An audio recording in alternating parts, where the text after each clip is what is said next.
Y vamos a seguir hablando, hermanos, acerca del amor tan grande de nuestro Señor. Yo quisiera hablarle específicamente de lo que para el Señor representó el huerto del Getsemaní, esa tarde, noche antes de pasar ese duro y difícil sacrificio que nuestro Señor pasó.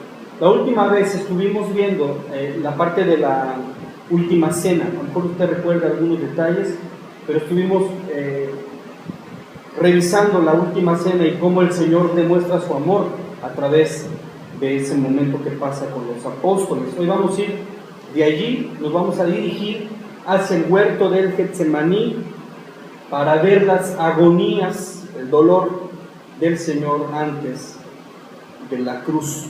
Un momento que sin duda va a mostrarnos el perfecto amor de Cristo. ¿Por qué razón? De entrada, destaca el hecho de que el Señor, al elegir el huerto de Getsemaní como el lugar al que iría para orar, nos demuestra no solo la costumbre que Él tenía de por sí de hacerlo, sino que también nos demuestra que el Señor no tenía la intención de huir.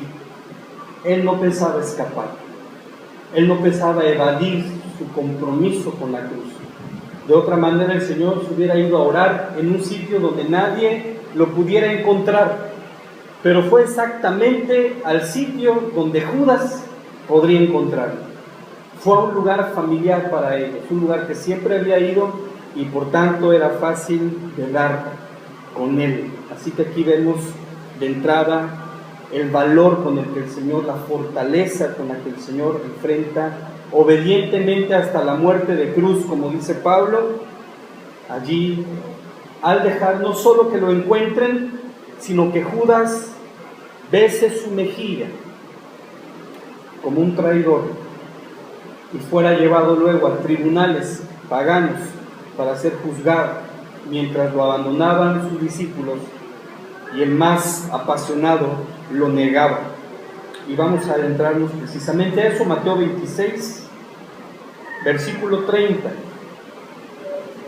El Señor deja la cena, bajan del aposento alto y se dirigen camino al monte de los olivos. El verso 31 dice que después de haber cantado un himno, el Señor y sus discípulos se dirigen al monte de los olivos. Y durante este camino, durante este trayecto, el Señor les anticipa a sus discípulos las cosas que van a suceder. Miren el versículo 31. Les dijo el Señor: todos vosotros se van a escandalizar de mí esta noche, porque me van a herir, a mí, al pastor, y ustedes van a ser dispersados. Pero voy a resucitar y me les voy a adelantar a Galilea. Pero la respuesta de Pedro en el versículo 33, como la respuesta de los demás apóstoles en el versículo 35, nos deja ver que ninguno captó la gravedad de lo que estaba por acontecer. Ninguno. Aunque Él les dijo: se van a escandalizar esta noche, me van a herir, nadie lo tomó con la seriedad y la gravedad de lo que Él estaba diciendo. Pedro dijo: yo escandalizarme, jamás, voy a morir contigo. Y los demás discípulos, nosotros también, detrás de Pedro, pero no tenían la mínima idea de lo que iba a pasar. Pero el Señor sí. Él sí sabía lo que iba a pasar. Él sabía lo que iba a acontecer. Dice el versículo 36 que cuando Él llega al Getsemaní, allá en el monte de los olivos, les pide que se queden sentados mientras Él va a ir a orar. Y toma a Pedro y a dos hijos de Zebedeo, y dice el verso 37 que comenzó a entristecerse y a angustiarse en gran manera. Los discípulos ni se entristecieron ni se angustiaron. Es más, tuvieron la capacidad de dormir tranquilamente al pie del monte de los olivos. O sea, se durmieron.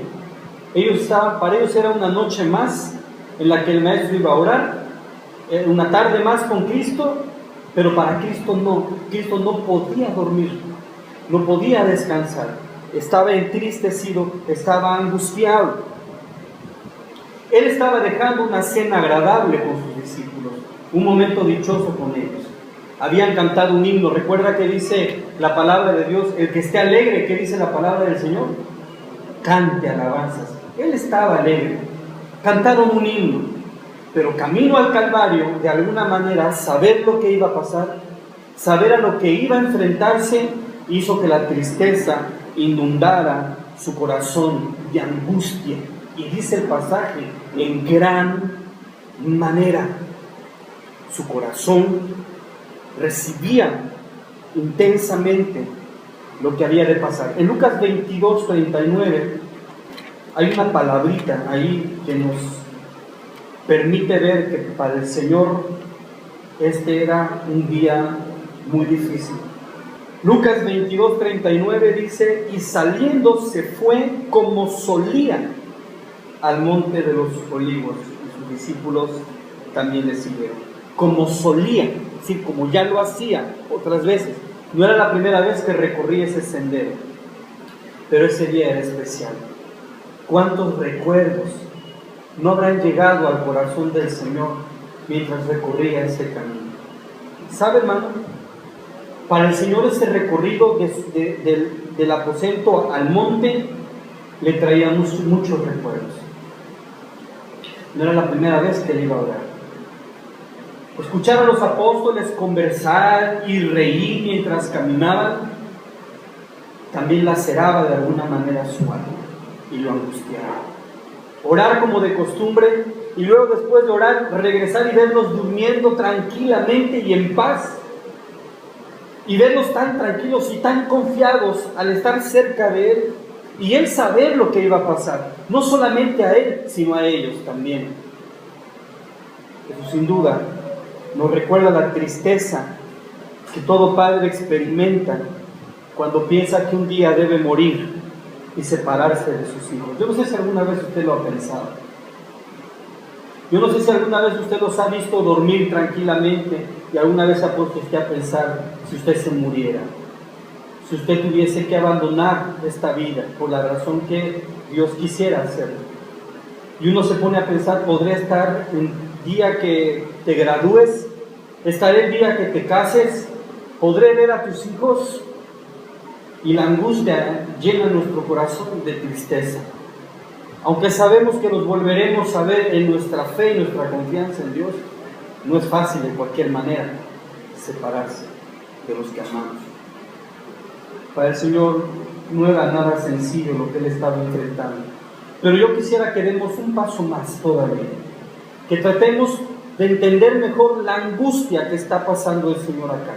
Le voy a decir por qué, porque especialmente en Mateo 26, que ciertamente el verso 37 nos dice que estaba angustiado en gran manera. El verso 38, las palabras del Señor son mucho más profundas. El propio Señor dijo en alguna ocasión, de la abundancia del corazón habla la boca. Y las palabras de Cristo reflejan la lucha que había en su alma y en su corazón. Mire el verso 38. Entonces Jesús les dijo, mi alma está muy triste. ¿Hasta qué? Hasta la muerte. Se lo digo literalmente, el Señor sentía que se moría de la angustia. Y no era el Señor una persona chantajista que trataba de obtener algo de los demás con palabras melodramáticas. ¡Oh, me estoy muriendo! Es que esto de verdad es insoportable, buscando llamar la atención. No era el Señor, en ningún momento era el Señor esa clase de persona. Cuando Él dijo, estoy muy triste y siento que esta tristeza me está matando, Él está siendo muy franco y muy sincero. Yo no sé si usted alguna vez ha sentido una tristeza tan profunda que siente que se lo va a llevar ese dolor, y siente como la angustia y la tristeza que está pasando, la pérdida de un ser querido, el anuncio de una enfermedad terminal, un hijo que se va de casa de la peor manera, la separación de un matrimonio de años, yo no sé. Pero el Señor se estaba sintiendo muy, muy, muy mal. Y tenemos que saber por qué. Tenemos que descubrir por qué. Porque eso nos va a permitir a ustedes y a mí valorar el amor tan grande de nuestro Señor Jesucristo. ¿Qué hacía que el Señor estuviera tan triste? Un tiempo yo pensaba que la razón por la que el Señor estaba tan preocupado, tan triste, tan angustiado, era el sufrimiento físico que Él iba a tener. Que Él sabía que lo iban a azotar brutalmente. Pero he estado meditando mucho en eso y la verdad, aunque yo no dudo que el Señor en su humanidad sí se estremecía al pensar en el maltrato físico que iba a sufrir, no creo que esa sea la razón por la cual Él estaba tan angustiado, porque eso significaría admitir que nuestro bendito Señor era un cobarde, y eso es inadmisible. Es más, no es posible llegar a esa conclusión de que la cruz y su dolor físico de la cruz lo tenía tan angustiado. ¿Sabe por qué no? Hombres y mujeres fueron al fuego, a las fieras y a las peores formas de muerte, gozosos y valerosos por amor a Cristo, y el Señor no fue inferior a ellos.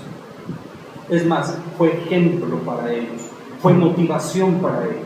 El Señor no era un cobarde, el Señor era el mejor de los mártires que puede haber. Con respecto al dolor físico me refiero.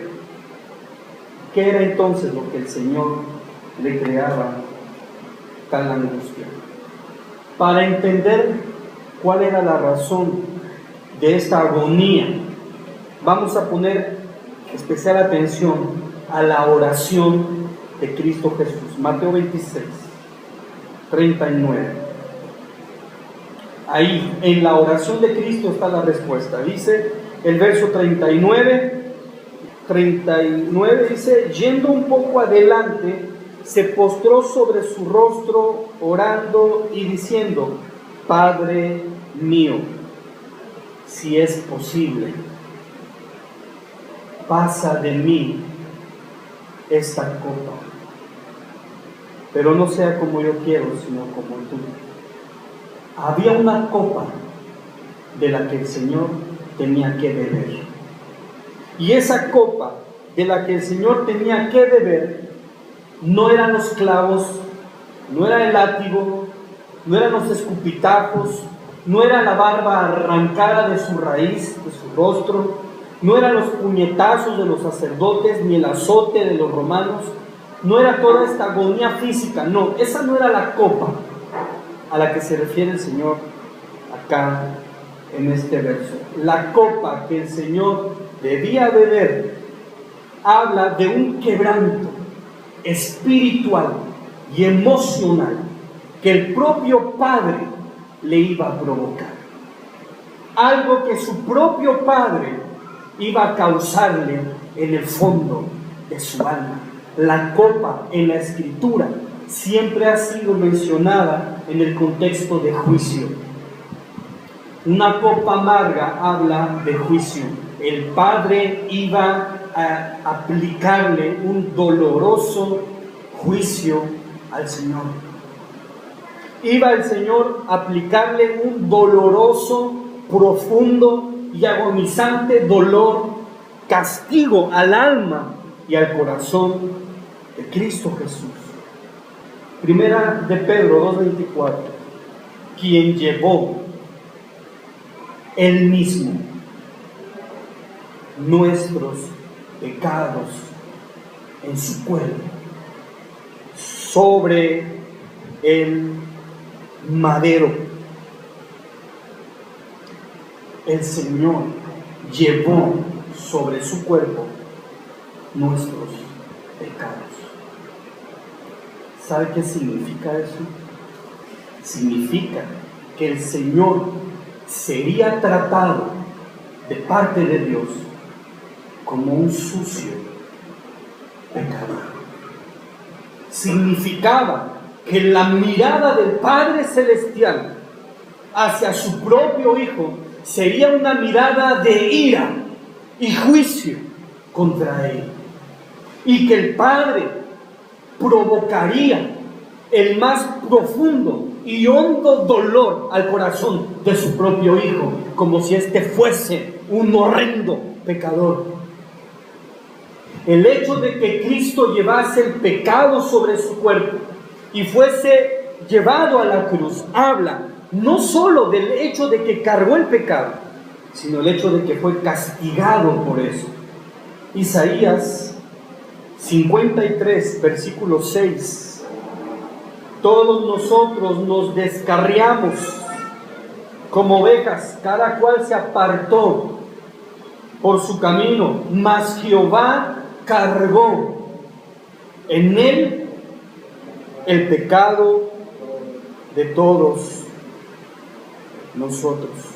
Verso 10. Con todo eso, Jehová quiso quebrantarlo, sujetándole ¿a qué? ¿Quién lo hizo? El Padre. Lo sujetó a padecimiento, pero vamos por partes. Tan solo, hermanos, el hecho de que él fuese acusado por un pecado que no cometió, tan solo eso, tan solo que a él lo hicieran responsable de la inmundicia que él no cometió. Allí empieza la agonía del Señor. Se lo pongo muy sencillo. ¿Alguna vez lo han culpado a usted de algo que usted no hizo? ¿Alguna vez castigaron al grupo de la escuela por lo que otros hicieron y tú tuviste que pagar también por esa causa? ¿No saliste indignado del aula, reclamando tu derecho y diciendo yo no hice nada? ¿Alguna vez te han castigado por culpa de tu hermano? ¿Alguna vez alguien se ha decepcionado de ti por culpa de tu esposo? ¿Alguna vez has perdido el afecto y el aprecio de una persona por algo que tú no hiciste? ¿Alguna vez te has sentido ofendido y has sentido el dolor que alguien te considere una persona que no eres en realidad por causa de los chismes de otros? ¿No es verdad que algunas veces hemos dicho, si me dieras la oportunidad, te explicaría las cosas, no quiero que me tomes por alguien que no soy, por culpa de otros?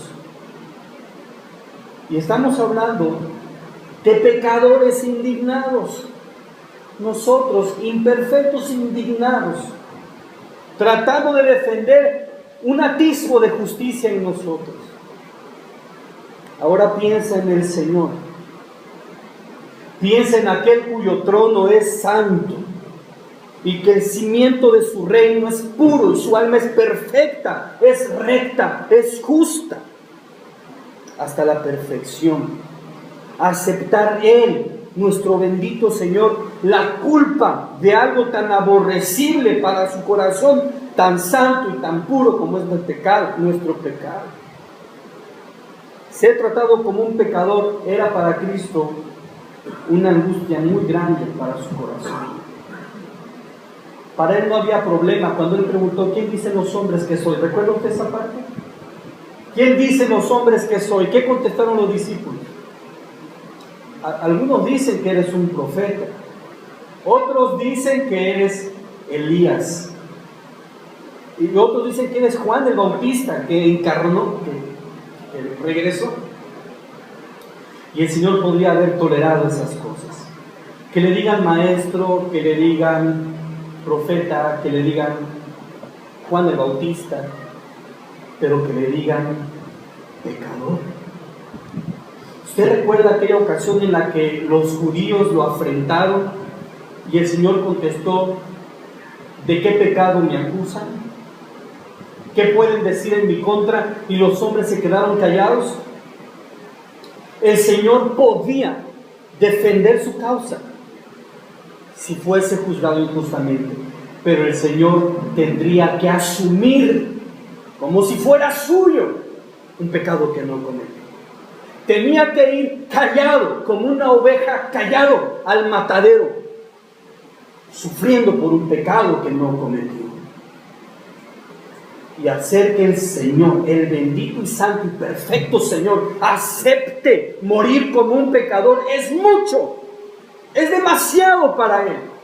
No lo puede soportar. Su alma está angustiada hasta la muerte. Y eso nos habla de su perfecto, infinito amor de Dios. Hace varios años yo escuchaba, me acuerdo de un misionero que fue a visitar una iglesia en un poblado y lo invitaron a bañarse allá en los baños del templo, un baño humilde, un baño de 2x2, con todas las imperfecciones, guano y demás, y aquel hombre robusto de casi 2 metros, bañándose ahí cantando himnos mientras echaba el agua con el, ¿cómo le llaman? Con la jícara. Y platica el pastor de esta iglesia que cuando él tuvo la oportunidad de viajar a los Estados Unidos, a la casa de este hermano, vio que su baño era algo así como 8x8, el espacio del baño. Y dice, cuando vi el baño de este hombre, me embargó una gratitud y lo quise abrazar y le quise dar las gracias por bañarse en nuestro baño. ¿Sabe, mi hermano? Si usted entendiera, si pudiésemos entrar por un segundo al corazón de Cristo y pudiésemos ver para Él qué valioso es la santidad, cómo Él aprecia la pureza y la rectitud, y pudiésemos sentir por un segundo lo que se siente ser perfecto y estar en completa armonía con el Padre, entenderíamos el gran sacrificio que hizo al asumir la responsabilidad de la porquería de mi pecado y del suyo. Y Él lo asumió, y eso angustió su alma, no los clavos, porque no fue el primer hombre crucificado en Roma. ¿O usted cree que sí? Otros ya habían sido crucificados. No será el primero en sufrir algo así, pero fue el único en sufrir el castigo del Padre Celestial de esa forma que Él sufrió. De entrada, como santo que Él es, soportar el pecado en su propio corazón, nuestros pecados que lo estaban llevando a la muerte. Es más, Él iba a asumir como suyo la traición de Pedro. ¿Se da cuenta? Pedro lo traicionó y Él iba a morir, iba a pagar, en su alma iba a sufrir por la traición de Pedro. Y por toda esa multitud que semanas después se convirtió por la predicación de Pedro, pero que pedía la muerte de Cristo, Él iba a pagar en su propio espíritu el pecado de los que lo estaban llevando a la muerte. La traición de Pedro, la cobardía de los apóstoles, el desprecio de Israel, Él lo estaba sufriendo en su alma, lo que otros estaban cometiendo. Pero no solamente el dolor de ser tratado como un pecador siendo santo, sino también sufrir el castigo del Padre Celestial sobre su alma y su espíritu. Sufrir en su propia alma el abandono del Padre Celestial y el azote del Padre Celestial sobre su espíritu. Déjenme le explico. Nosotros no alcanzamos a valorar la bondad de Dios por causa de nuestro pecado. Nuestro pecado no nos deja entender la magnitud de la bondad de Dios. Y nos hemos limitado a entender la presencia de Dios como un asunto de droga.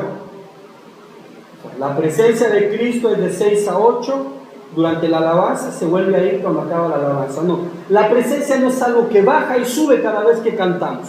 La presencia de Dios, dice su palabra tan claramente, el Señor dice: estaré con vosotros todos los días hasta el fin del mundo.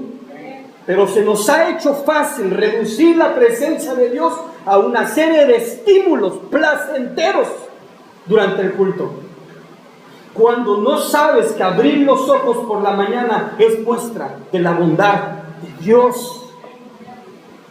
Pero el pecado no nos deja ver la dulzura de la presencia del Señor, momentos que hemos gozado, sin importar si somos cristianos o no, si somos hijos de Dios o no, todos gozamos y disfrutamos la bondad y la presencia de Dios.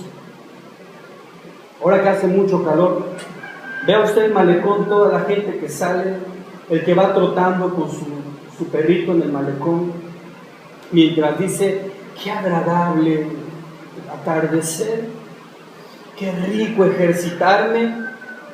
Es la bondad de Dios que le permite trotar, que le permite tener una mascota con quien compartir el recorrido. Y el esposo que abraza a la esposa mientras ve el atardecer y siente ese placer profundo, esa alegría de tener al ser amado abrazado a su pecho, es la bondad de Dios que le permite abrazarlo, que le permite tener a alguien que lo ama o le ama. Es Dios presente en su vida haciendo posible eso. Cuando paladeamos un rico cazón frito, un frijol con puerco, calientito, un puchero de 3 carnes, delicioso.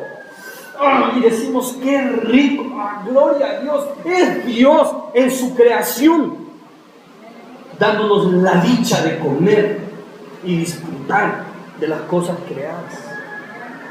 Es la bondad de Dios. Cuando reímos a carcajadas en una reunión con los amigos, y mientras reímos a carcajadas, de esas que hasta te doblas de la alegría, y luego te les quedas viendo así filosóficamente y dices, no los cambiaría por nada. Grandes amigos, ¿cómo los quiero? Es Dios en cada uno de tus amigos, cristianos o no, que te permiten decir gracias por ellos.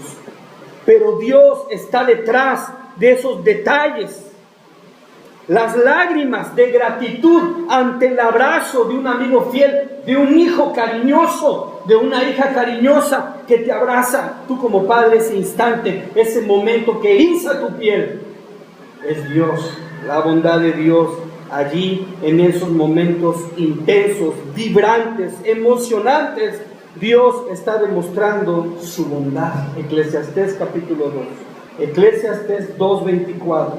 No hay cosa mejor para el hombre, sino que coma y beba, y que su alma se alegre en su trabajo. También he visto que esto es de la mano de Dios, viene de Dios. Así que cuando decimos, me siento tan lejos de Dios, no, Él siempre está ahí de alguna manera, en estos detalles de la vida. Pero el pecado nos aparta de esa bendición. Cuando pecamos, nos distanciamos de la bondad del Señor. No Él de nosotros como nosotros de Él.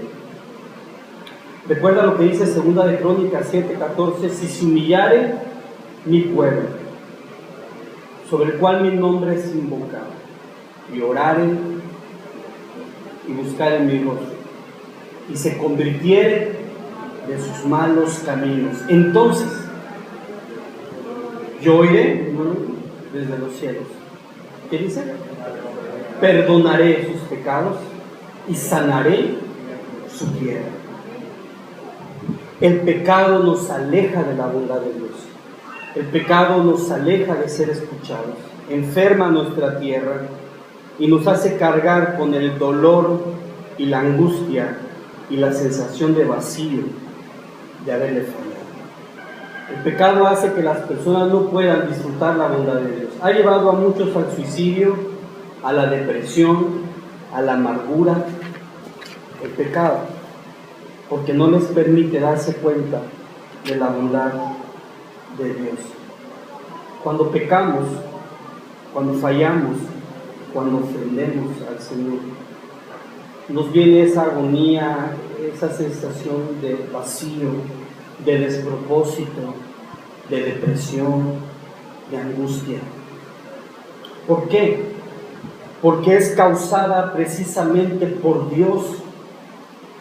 Dios provoca en el alma de los hombres esta clase de juicio en ellos. Dios, el dador de la vida, hace que a través de la conciencia y la sensibilidad de las almas lleve a los hombres a experimentar ese vacío en ellos. Ahora piensen esto. Ustedes y nosotros, usted conmigo, hemos vivido instantes de la bondad de Dios. Pero Jesucristo vivía al 100% en la bondad de Dios. Esto que acabo yo de decir, que el abrazo, que el amigo, que la comida, para Cristo era desde que amanecía hasta que anochecía. Él vivía en la bondad de Dios, total y absolutamente en la bondad de Dios.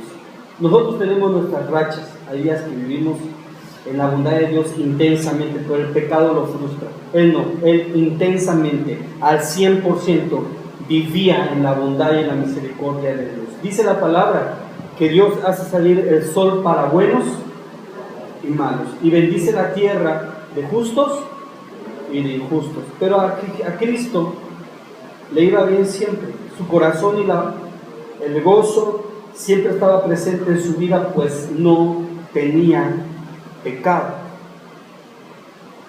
De manera que cuando el Señor se va preparando para las horas que vienen, en las que dejaría de sentir la bondad de Dios totalmente. O sea, el Señor experimentó la bondad 100% y la dejaría de experimentar totalmente por causa del pecado. Totalmente. Y esos momentos en los que tú has dicho, esto es insoportable, este es el mismísimo infierno, estoy tan deprimido, tan angustiado, para el Señor sería un constante sentir, sufrir y agonizar durante todas esas horas, porque el Señor cargaría con la culpa de todos y cada uno de nuestros pecados. Mateo 27, 46. Cerca de la hora novena, Jesús clamó a gran voz diciendo: Elí, Elí, lama sabactani. Esto es: Dios mío, ¿por qué me has desamparado? Dios abandonó a su Hijo y le retiró toda su bondad y su compasión. Le repito, usted y yo hemos vivido la bondad de Dios, y por momentos el pecado nos ha hecho ver la miseria de estar lejos de la bondad de Dios. El Señor vivió al 100% la bondad de Dios y estaba por sufrir al 100% el abandono de Dios por causa de nuestro pecado. Eso era lo que lo angustiaba. Y ahí radica lo espantoso del infierno. Más allá del fuego, de las llamas, es el hecho de que Dios ya no estará más cerca de las personas. Nunca, jamás, las almas experimentarán felicidad, alegría o paz en el infierno. Jamás de los jamases. Por eso hoy cuando la gente dice: yo no soy feliz, para mí esta vida es un infierno, no tienen la mínima idea de lo que es estar en el infierno. Todavía entre el sufrimiento que tienen hay sus momentos de gozo, porque Dios es bueno, pero en el infierno Él se apartará por completo de los hombres. No habrá un recuerdo que consuele al angustiado corazón. No habrá un sentimiento de esperanza que llene de aliento a las personas que estarán allí. Todo será un completo desfallecimiento, desesperanza y soledad, una depresión eterna, una angustia de abandono que no terminará jamás. ¿Alguna vez te has sentido aplastado, así, muy mal, en llanto, dolor y amargura? Bueno, al otro día te deja ojos hinchados, te deja cansado, pero un buen desayuno, un buen amigo, un trabajo, los hermanos, o alguna otra cosa te permite tomar una bocanada de aire y dices, bueno, seguimos adelante. Es Dios en su bondad. Es Dios que está ahí. Antes de que le agradezcas a medio mundo, es Dios que te permite respirar por un momento de la miseria de tu pecado. En el infierno no habrá eso. No habrá eso. Nunca pararán de llorar. Nunca pararán de sufrir.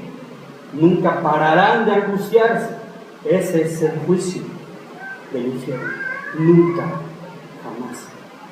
No habrá un ratito en que me suba a esta piedra y aquí me arrimo en un rincón y descanso. Jamás.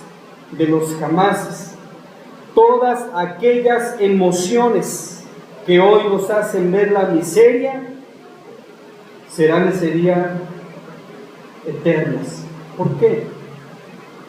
Porque Dios abandonará a los hombres por causa de su pecado.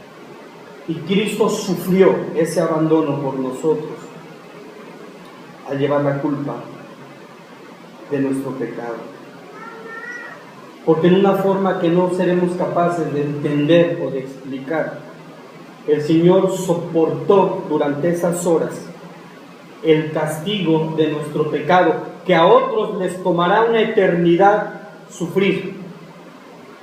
Cristo de alguna manera lo sufrió en cuestión de horas, todo ese dolor y toda esa angustia. Por eso en el Salmo 22, que el propio Cristo cita en la cruz cuando dice, Padre, ¿por qué me has abandonado? Ese salmo, inspirado por Dios, inspirando a David, al salmista, describe precisamente lo que acontecía en el corazón de Cristo. Verso 14 y 15. He sido derramado como aguas, todos mis huesos se descoyuntaron, mi corazón fue como cera, derritiéndose en medio de mis entrañas como un tiesto seco. Está mi vigor y mi lengua se pegó a mi paladar y me has puesto en polvo de la muerte. Así va la angustia que experimentaba el Señor, porque en el verso 1 dice, Dios mío, ¿por qué me has desamparado? Y Cristo busca en este salmo lo que describe el dolor y la agonía de llevar nuestro pecado y sufrir el castigo de Dios sobre su propio ser. En Mateo 26, 37, la expresión angustiarse en gran manera es una expresión que viene de un término griego que habla de una angustia que atrapa tu mente y atrapa todo tu ser. Le explico un poco para que usted entienda. ¿Qué cree usted que pasaría si mañana usted amanece mareado y con mucho dolor y acude de emergencia al hospital y el médico le dice que tiene un cáncer avanzado y agresivo, que ya comprometió varios órganos de su cuerpo y que sigilosamente fue creciendo en usted sin síntoma alguno, pero que ya ha hecho los estragos para avisarle que le quedan solamente algunas semanas de vida? ¿Habrá un almuerzo que lo alivie? ¿Un paseo en el malecón que lo tranquilice? ¿El abrazo de un hijo lo va a aliviar? ¿Habrá algo en esta tierra que le haga olvidarse del asunto? ¿Verdad que no? Estaré uno pensando y pensando y pensando y llorando y llorando y llorando. El Señor pasó ese momento así. Él sabía lo que vendría a su alma y su mente estaba pensando solo en eso y nada más que en eso. Por eso dice la Escritura que 3 veces el Señor fue ante el Padre y le rogó a Dios que pospusiera ese día, ese momento. No le estaba pidiendo a Dios que ya no quería morir, no. El Señor iba a ir a esa cruz e iba a cargar el pecado, pero le estaba pidiendo a Dios que no fuera ese día, que dejase pasar un rato más, algunos días más, que no fuera en ese momento, por la angustia que le causaba. Cuando dice el Señor en el versículo 39, Padre mío, si es posible, pasa de mí esta copa, que no tenga que beber esta noche de este doloroso y amargo castigo que vendrá de tu mano. Suplicó, la segunda vez lo mismo, la tercera vez lo mismo. Como cualquiera de nosotros diría, Señor, si tú me vas a llevar y esta enfermedad esté en mí, ni hablar, pero no sean meses, dame unos años aunque sea, para que esté más tiempo con los que aman, para que esté más tiempo con la iglesia, para que haga los pendientes que no hice en tanto tiempo. Yo creo que el Señor quería aplazar, no evadir, aplazar. Pero el Señor aceptó los tiempos del Padre, aceptó la decisión del Padre por amor, porque el Señor sabía que ese castigo, que para Él sería una cuestión de horas, para nosotros sería eterno si Él no lo hacía. Y puede ser que algunos, cuando leen esta parte en la que Cristo dice, haz pasar de mí esta copa, les parezca que el Señor es titubeante, que es débil, que es cobarde, pero la verdad expresa su infinito y sincero amor. Porque el Señor no estaba debatiéndose entre obedecer o no obedecer, entre fornicar o no fornicar, entre robar o no robar, o robar pero que no será tan grave, entre adulterar o no adulterar, entre ofender o no ofender al Padre. No era ese el titubeo del Cristo. El Señor estaba titubeante entre permanecer total y completamente exento de culpa o asumir una culpa que no era de Él. Ahí estaba el titubeo, lo cual habla de un corazón santo. Él tenía todo el derecho que le otorgaba el universo entero y el propio Padre de negarse a hacer eso, porque era justo y santo. Sin embargo, Él por amor completó ese horrible sufrimiento que le traería el asumir como suyo un pecado que no era de Él. Primera de Pedro, capítulo 2, versículo 21. Pues para esto fuisteis llamados, porque también Cristo padeció por nosotros, dejándonos ejemplo para que sigáis sus pisadas, el cual no hizo pecado, ni se halló engaño en su boca, quien cuando le maldecían no respondía con maldición, cuando padecía no amenazaba, sino encomendaba la causa al que juzga justamente, quien llevó él mismo nuestros pecados en su cuerpo sobre el madero, para que nosotros, estando muertos a los pecados, vivamos a la justicia, y por cuya herida fuisteis sanados. Él enfrentó con amor su destino, porque sabía que nos libraría de ese horrendo juicio. Hebreos 12, 2. Puestos los ojos en Jesús, el autor y consumador de la fe, el cual por el gozo puesto delante de él sufrió la cruz, menospreciando el oprobio. Estuvo dispuesto a sufrir la vergüenza y el juicio que sobre él traería el cargar con nuestro pecado. Y hermano, yo quiero terminar diciéndole,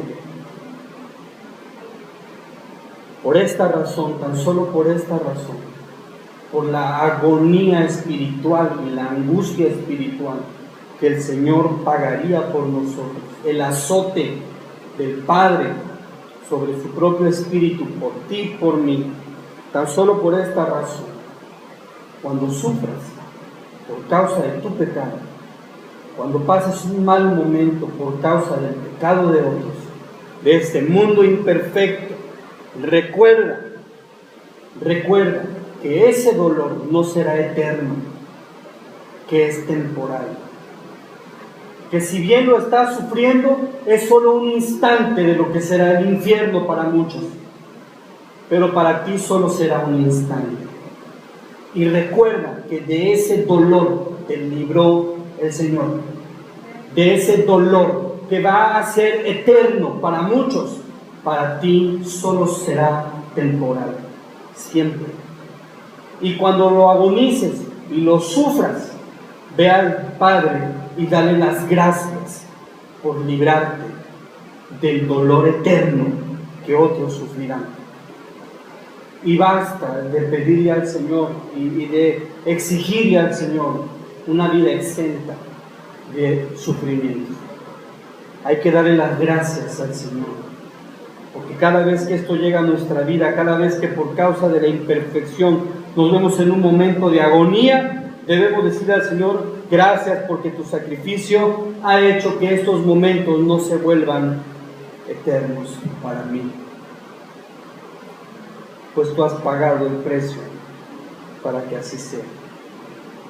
Ahora, yo confío en Dios que acá no haya nadie que carezca de la gracia y el perdón de Cristo, que carezcan de la salvación. Yo suplico a Dios que todos los que aquí están gocen de la gracia, del perdón del Señor, que tengan la paz de saberse reconciliados con Dios y perdonados con la sangre de Cristo. Pero si hubiese alguno acá que desprecia el sacrificio del Señor y que considera irrelevante estar sujeto a la voluntad de Dios, debo decirte en el nombre del Señor que vas a pagar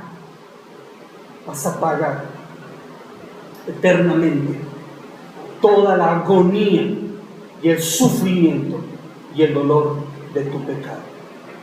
Y Dios no se compadecerá de ti ese día. El único que podría inclinar su oído y su corazón misericordioso será el único que te dirá: apártate de mí, hacedor de maldad. Y te juzgará eternamente y apartará su corazón de ti. Y dice Proverbios: y me burlaré de los que se burlaron de mí. Y yo te digo, reflexiona, porque el estilo de vida que proteges, los placeres pecaminosos que tanto abrazas, ese estilo de vida simple, que no es frío ni caliente, que por un lado insistes en conservar los pecados y el estilo de vida mundano y material que tanto complace tu vida, y por otro lado intentar hacer que Dios, aún con todo esto, tolere tu maldad, este fingimiento, ¿sí?, lo vas a pagar eternamente. Porque todo este placer que tanto abrazas y proteges, ese estilo de vida que ofende a Dios, que daña a Dios, besará tu mejilla como un traidor cuando estés frente al trono de Dios.